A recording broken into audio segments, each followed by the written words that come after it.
So guys এখন মন্দিরের মানে ভিতরে প্রবেশ করছি।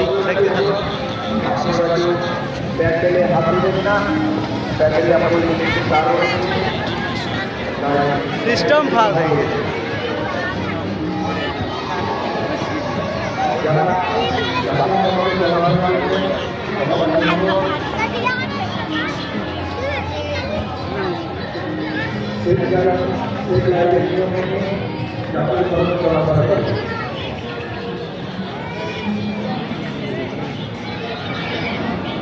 চলো মন্দিরে দর্শন করে আসি। সবার আগে মন্দিরে দর্শন করতে হবে, তারপর ব্লগটা কন্টিনিউ করব।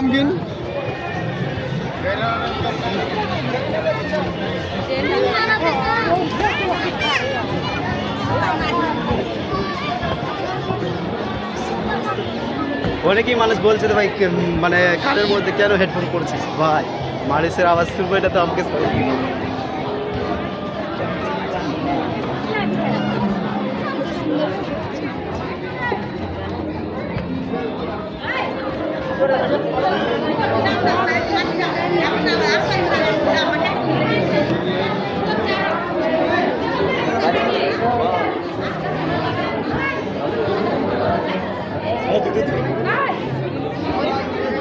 আমরা করণদিঘি ব্লক সার্বজনীন দুর্গাপুজো কমিটির চেয়ারম্যান তথা করণদিঘি বিধায়ক শ্রী গৌতম তরফ থেকে